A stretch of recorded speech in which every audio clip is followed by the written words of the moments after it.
एक उम्मीद सुनहरे ख्वाबों की जो आपने देख रखे हैं अपने बच्चों के लिए, सुनहरे कल की सूरत में। उस सुनहरे कल के लिए हम संवारते हैं आपके बच्चों का मुस्तकबिल। यूनिक ग्रुप ऑफ इंस्टीट्यूशन गुज़िश्ता 33 वर्षों से दिखा रहा है रास्तों को मंजिल, उम्मीद को रोशनी, इल्म से अमल की रवायत, बच्चों के रोशन मुस्तकबिल का ज़ामिन।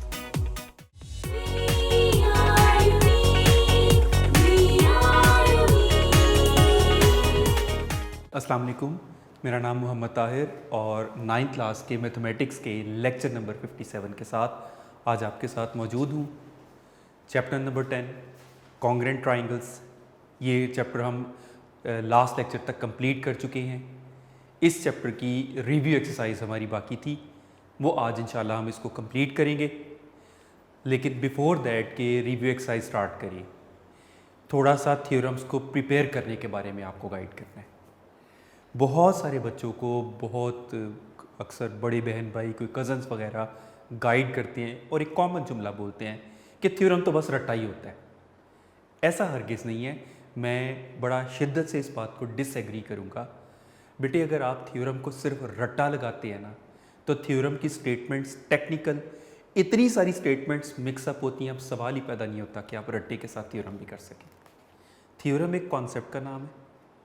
इन केस आप किसी हद तक रट्टा भी लगाते हैं ना, तो वो कॉन्सेप्ट के बगैर अगर लगाएंगे तो वो सब कुछ मिक्सअप हो जाएगा।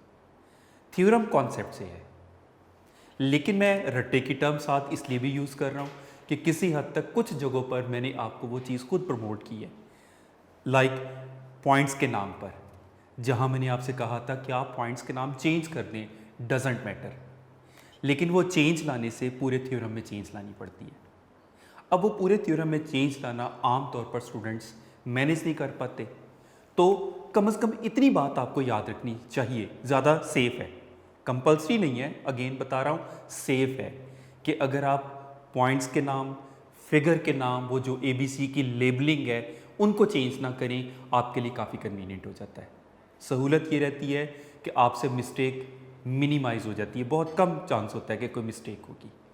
इतनी मामूली बात का तो मैं कहता हूँ कि चलें किसी हद तक आपने रट्टा लगा ली, लेकिन ये नहीं हो सकता कि आप पूरे का पूरा थ्योरम रट लें, ये बात पॉसिबल नहीं है। यहाँ सीक्वेंस के बारे में भी एक बात लास्ट टाइम भी मैंने आप लोगों को जिक्र की थी।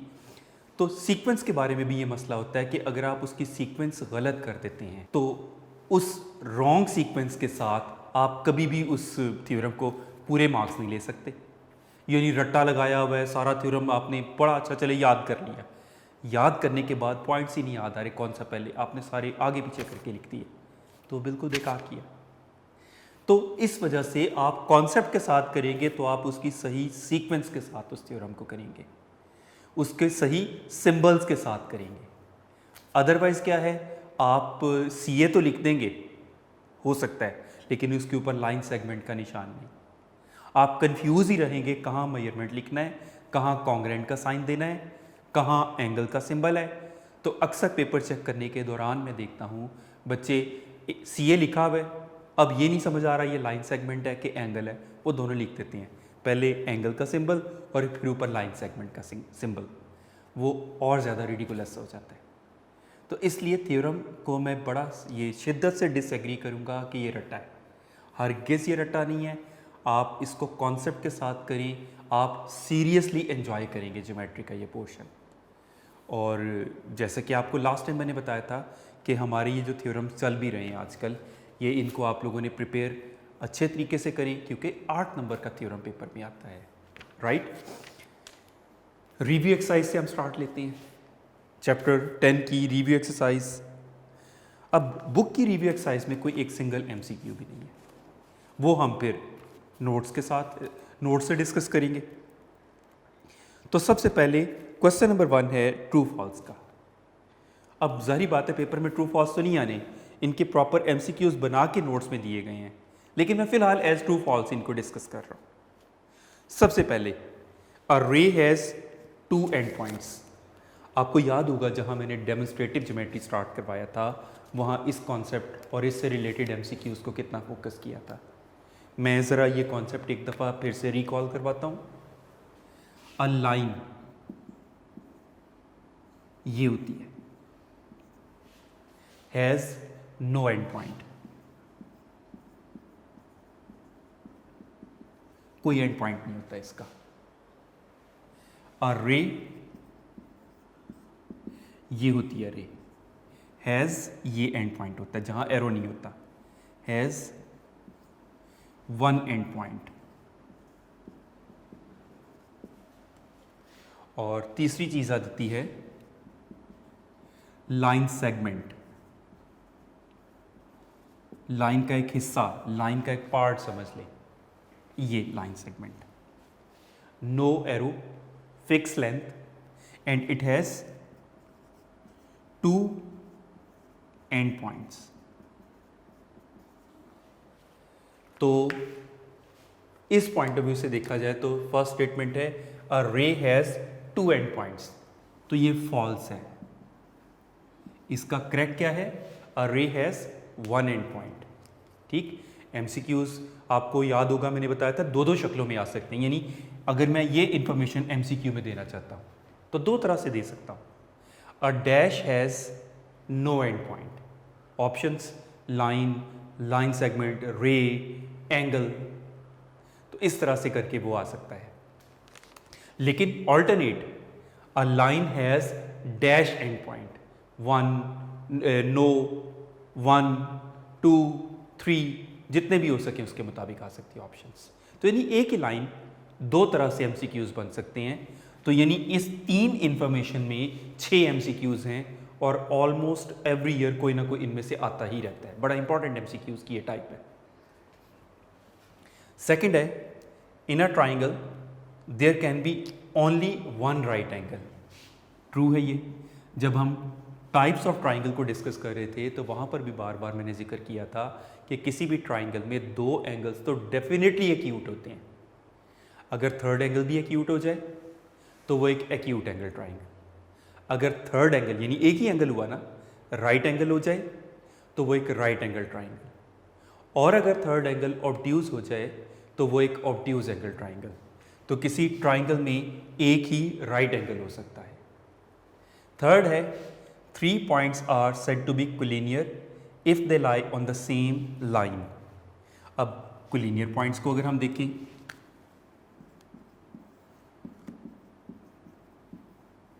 collinear points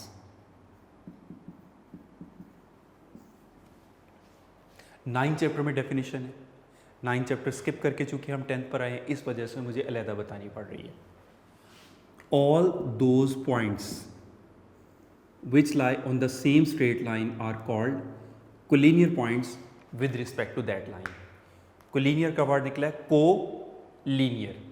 co का मतलब सेम, linear का मतलब लाइन। तो सेम लाइन पर एग्जिस्ट करने वाले तमाम पॉइंट्स को collinear पॉइंट्स कहा जाता है, और जो सेम लाइन पर नहीं होते वो नॉन collinear पॉइंट्स। तो स्टेटमेंट है 3 points are said to be collinear if they lie on the same line। तो ये होगी ट्रू स्टेटमेंट। फोर्थ है 2 parallel lines intersect at a point. ये फॉल्स स्टेटमेंट है। पैरेलल लाइंस को अगर हम रिकॉल करें, पैरेलल लाइंस, ये parallel lines, those lines which never intersect each other, जितना मर्जी दोनों साइडों पर एक्सटेंड कर लें they never intersect each other, उन्हें हम पैरेलल लाइंस कहते हैं। तो उस पॉइंट ऑफ व्यू से ये फॉल्स है। और अदरवाइज इंटरसेक्टिंग लाइंस कहते हैं।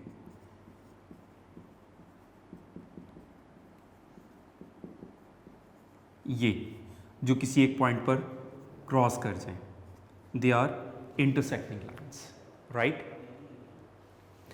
उसके बाद फिफ्थ है 2 lines can intersect only at one point. 2 lines एक ही पॉइंट पर इंटरसेक्ट कर सकती हैं। ये बात हमें यहाँ से भी नज़र आ रही है। वैसे भी एक पॉस्टुलेट है कि इसको कोई प्रूव करने की भी ज़रूरत नहीं, फिगर तक से हमें ये बात समझ आ जाती है। तो ये स्टेटमेंट ट्रू हुई। 2 lines can intersect only at one point, तो ये ट्रू स्टेटमेंट है। उसके बाद a triangle of congruent sides has non congruent angles. भाई जब दो ट्राइंगल की साइड्स ही कॉन्ग्रेंट हो गई तो ये तो थ्योरम 3 साइड साइड साइड वाला केस आ गया। पूरी पूरी ट्राइंगल्स कॉन्ग्रेंट, तो पूरी पूरी ट्राइंगल्स कॉन्ग्रेंट हैं तो एंगल्स भी तो कॉन्ग्रेंट होंगे। तो नॉन कॉन्ग्रेंट एंगल्स वाली बात इसमें गलत है, इसलिए ये फॉल्स स्टेटमेंट हुई, राइट। इसके बाद क्वेश्चन नंबर 2, वो भी खैर fill in the blanks type ही है, लेकिन चूंकि फिगर वाला है इसलिए वो फिगर बना के आपको बताता हूँ। क्वेश्चन नंबर 2 में ट्राइंगल एक गिवन है आपको ABC, राइट एंगल ट्राइंगल है, ट्राइंगल ABC, ये राइट एंगल है, ये 30 डिग्रीज का एंगल है और ये 60 डिग्रीज का एंगल, और ये सारी मेजरमेंट्स गिवन है आपको। उसके अगेंस्ट दूसरी राइट एंगल ट्राइंगल है, उसकी पोजीशन कुछ डिफरेंट है, ट्राइंगल LMN, इसमें ये राइट एंगल है 90 डिग्री का, ये 60 डिग्री का एंगल है और ये 30 डिग्री का एंगल है। और साथ ही साथ ये भी गिवन है in triangle ABC congruent triangle LMN, then यानी ये दो ट्राइंगल्स आपको कॉन्ग्रेंट गिवन है। ये इंफॉर्मेशन हमें हरगिज नहीं बता रही कि ये कॉन्ग्रेंट है, क्योंकि इसमें सिर्फ एंगल्स गिवन है। ये स्टेटमेंट ने हमें बताया कि ये ट्राइंगल्स कॉन्ग्रेंट है। तो ट्राइंगल्स चूंकि कॉन्ग्रेंट होते हैं तो उसके corresponding sides corresponding angles congruent होंगे ना। तो as corresponding angles of congruent triangles are congruent. So अब इसका फर्स्ट पार्ट में measurement angle M congruent to dash, second part में measurement angle N congruent to dash, ये हमें ब्लैंक्स को ही फिल करना है। और थर्ड में measurement angle A congruent. Technically यहाँ पर एक छोटी सी बुक में ही मिस्टेक है, लेकिन खैर वो इस कॉन्सेप्ट से रिलेटेड कोई इतनी बड़ी नहीं है। लेकिन वो एक मिस्टेक क्या है, ये सारा कॉन्सेप्ट में आपको बताया हुआ था कि जहाँ मेजरमेंट होता है वहाँ कॉन्ग्रेंट नहीं होता, और जहाँ कॉन्ग्रेंट होता है वहाँ मेजरमेंट नहीं होता। और कॉन्ग्रेंट का मेजरमेंट का सारा कॉन्सेप्ट आपको एक्सप्लेन किया था। लेकिन यहाँ पर चूंकि ये कोई कॉन्सेप्ट से रिलेटेड कोई ऐसी स्पेशल बात नहीं पूछी जा रही, सिर्फ आपको कंपेयर करके पूछा जा रहा है, तो आप कंपैरिजन करके बस एंगल्स बता देंगे। तो अगर आप इन दोनों ट्राइंगल्स को कंपेयर करें तो मेजरमेंट एंगल M 30 डिग्री का है, तो इधर 30 डिग्री का एंगल B हुआ ना, तो मेजरमेंट एंगल B आएगा इस ब्लैंक में। इसके अगेंस्ट मेजरमेंट एंगल N, इसमें अगर देखें तो 60 डिग्री वाला, इसमें 60 डिग्री वाला मेजरमेंट एंगल C है। उसके बाद थर्ड में मेजरमेंट एंगल A 90 डिग्री वाला है, वो इसके मेजरमेंट एंगल L के इक्वल होगा। तो ये क्वेश्चन में जस्ट एक fill in the blanks type question था। इसी तरह क्वेश्चन नंबर 3 है। क्वेश्चन नंबर 3 में if triangle ABC is congruent to triangle LMN, then find unknown x find करना है आपको। ट्राइंगल्स क्या है? ट्राइंगल एक है ABC,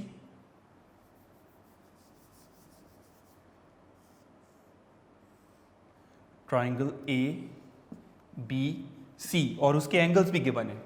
this angle is given to be 40 degree, this is 80 degree और एंगल C 60 डिग्री. उसके अगेंस्ट दूसरी ट्राइंगल कंफ्यूज करने के लिए जरा पोजीशन किसी और में दी गई है.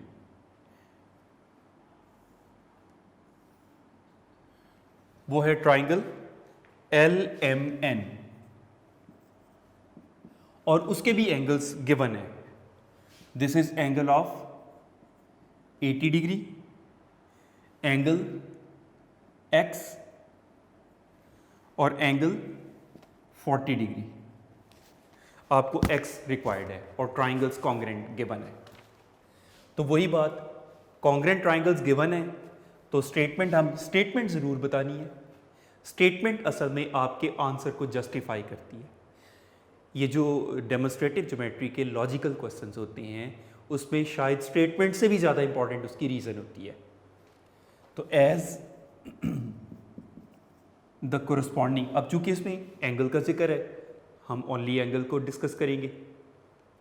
जहाँ साइड्स की ज़रूरत पड़ा करे वहाँ साइड्स को डिस्कस करेंगे. जहाँ साइड्स और एंगल दोनों होंगे वहाँ दोनों बताएंगे. अब इसमें सिर्फ एंगल्स हैं. As the corresponding angles of congruent triangles are congruent. So अब कंपेयर कर लेते हैं इन्हें हम. 80 डिग्री वाला 80 डिग्री के साथ कंपेयर हो रहा है, 40 डिग्री वाला 40 डिग्री के साथ हो रहा है. हमारा कंसर्न X है तो वो 60 डिग्री वाले के साथ हो रहेगा. पहले हम उसका कंप्लीट नेम मेंशन करते हैं और सिर्फ हम अपना कंसर्न लिखते हैं. बाकी दो मेंशन करना चाहे कर सकते हैं, angle A congruent to angle L या measurement angle A is equal to measurement angle L. इस तरह करके आप मेंशन कर सकते हैं. लेकिन हमारा कंसर्न X है और हमें सिर्फ वो शो करने की ज़रूरत है. यानी क्या होगा, angle N is congruent to angle C.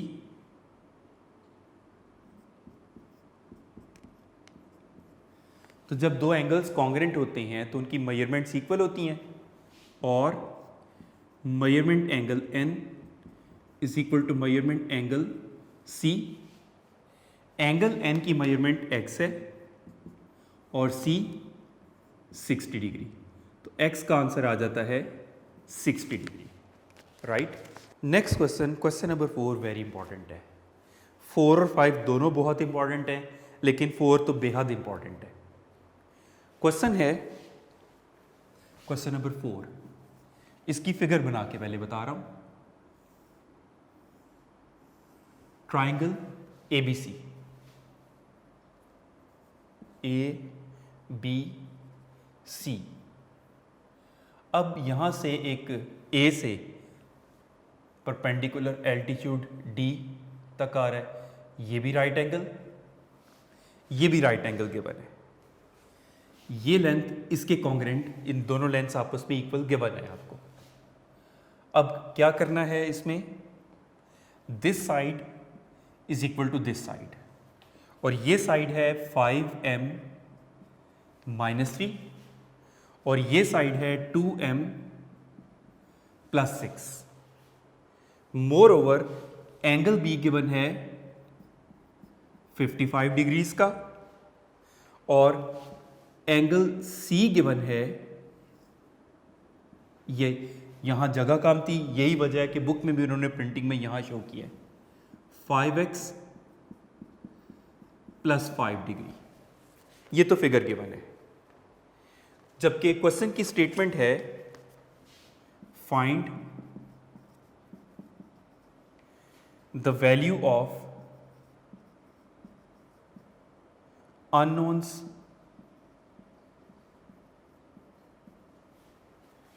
for the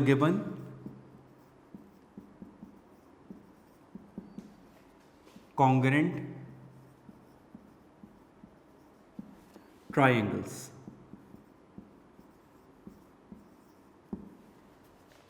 यानी ट्राइंगल्स कॉन्ग्रेंट आपको गिवन है, तो इसका सॉल्यूशन में भी यही करेंगे।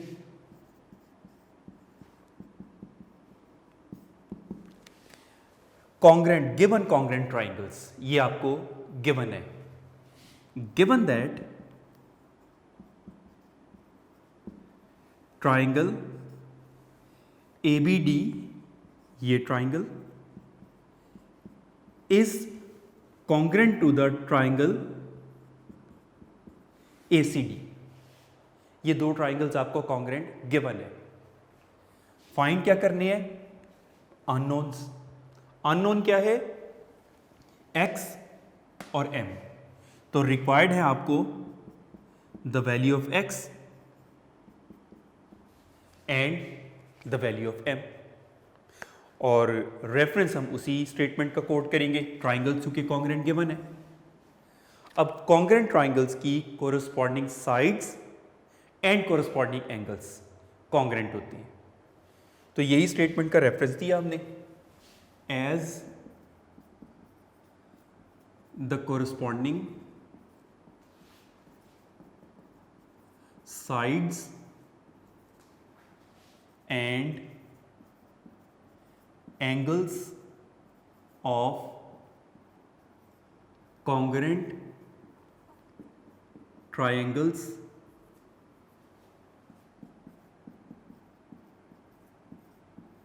are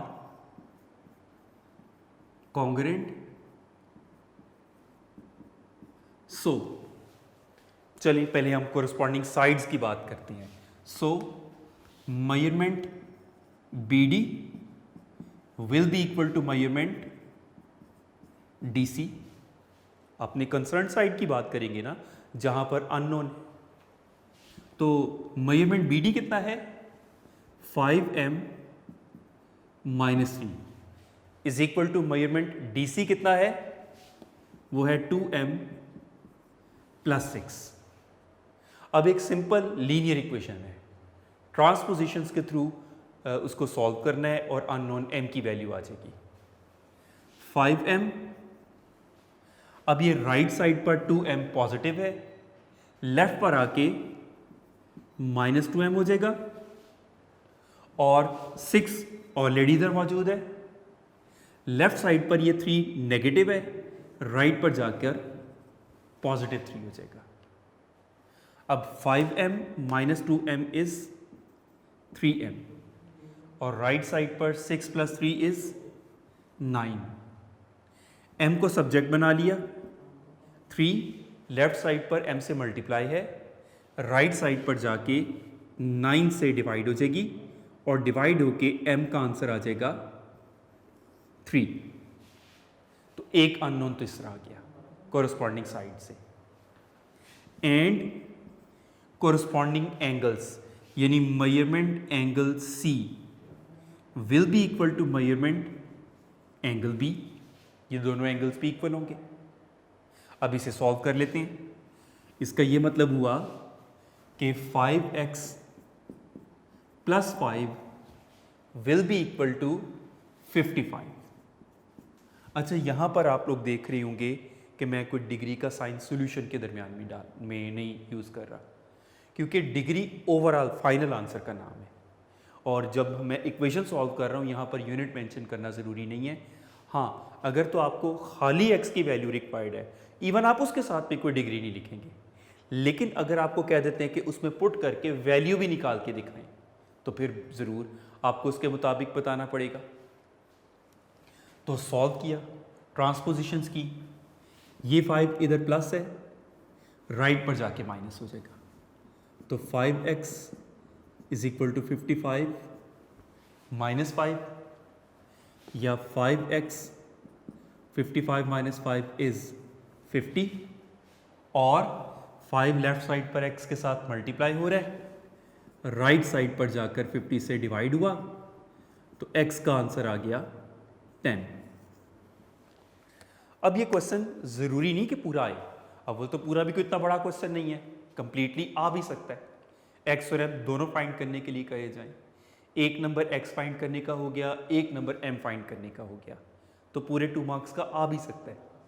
लेकिन ज़रूरी नहीं कि दोनों चीज़ें फाइंड करने को कही जाए, फिगर यही दे दी जाए और क्वेश्चन हो सकता है ये पूछा जाए find the value of M, सिर्फ एम पूछा जाए, एक्स की बात ही ना की जाए। या ये भी हो सकता है कि फिगर यही दे दी और find the value of x, यानी कोई एक चीज़ फाइंड करने के लिए कहा जाए। तो उस सूरत में अब लाइक अगर एम फाइंड करते हैं तो फिर स्टेटमेंट में क्या चेंज आएगी, हमने यहां पर स्टेटमेंट क्या लिखी, as the corresponding sides and angles of congruent triangles are congruent, ये हमने इसमें लिखा। तो उस सूरत में अगर हम सिर्फ एम फाइंड करने को कहा जाता है तो स्टेटमेंट में मामूली सी एक चेंज आएगी, as the corresponding sides of congruent triangles are congruent, सिर्फ साइड्स का जिक्र करेंगे और फिर साइड्स वालों को इक्वेट करेंगे और सॉल्व करके एम फाइंड कर लेंगे। लेकिन अगर वो एक्स फाइंड करने के लिए कहते हैं तो फिर क्या करेंगे आप कि स्टेटमेंट में जो मामूली चेंज आएगी, as the corresponding angles of congruent triangles are congruent, तो फिर एंगल्स को इक्वेट करता हुआ शो करेंगे और उन्हें सॉल्व करके एक्स की वैल्यू फाइंड आउट कर लेंगे। यानी कोई एक भी आ सकता है, तो स्टेटमेंट में मामूली सी चेंज कर ली। लेकिन अगर सपोज किसी को पता नहीं चलता, पता नहीं ये क्वेश्चन पूरा है कि नहीं, वो अगर पूरा भी कर देता है, दोनों वैल्यूज़ भी फाइंड कर देता है, तो भी तो एक्स्ट्रा काम है, तो आप सिर्फ अपना टाइम वेस्ट करेंगे। अदरवाइज आपने अपना कंसर्न काम तो बीच में ही किया होगा ना, तो भी वो कंसीडर किया जा सकता है। तो उसके अलावा इस टाइप के क्वेश्चन थोड़ी वैल्यू चेंज करके भी आ सकता है, ज़रूरी तो नहीं कि एग्जैक्टली इन्हीं वैल्यूज़ के साथ आए। तो जो बताने का मकसद ये है कि इस टाइप का क्वेश्चन शॉर्ट क्वेश्चन के लिए इंपॉर्टेंट है। तो इस टाइप के क्वेश्चंस को ज़रूर आप मतलब आपको कोरस्पॉन्डिंग साइड्स और corresponding angles of congruent triangles का कॉन्सेप्ट होना चाहिए। तो उनसे रिलेटेड इन्हें इक्वेट करेंगे और फिर सॉल्व करके आप अपना concern unknown variable find out कर सकते हैं, राइट। क्वेश्चन नंबर 5 है, इसका रिव्यू का लास्ट क्वेश्चन है। उसकी भी पहले कंसर्न ट्राइंगल्स में लिख दूँ, तो वो बना के ना फिर उसके बाद देखते हैं हम। इसमें भी राइट एंगल ट्राइंगल है, ट्राइंगल पी क्यू आर, जिसमें क्यू पर राइट एंगल शो किया गया है। This side is X, this is 5 centimetre and this side is 4 centimetre. उसके अगेंस्ट दूसरी राइट एंगल ट्राइंगल बनाई गई है, triangle A B C. Triangle A, this point is B, B पर राइट एंगल है and this is vertex C. ये आपको given है 3 centimetre, this is y-1 and this side is x। और statement given है, if triangle PQR is congruent to triangle ABC,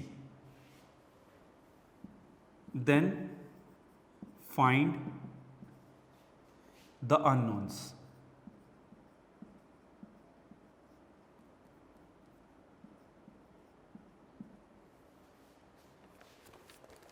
triangles इसमें भी congruent given है और इसमें सिर्फ साइड्स का कंसर्न नजर आ रहा है, एंगल्स को डिस्कस करने की भी ज़रूरत नहीं है। तो एज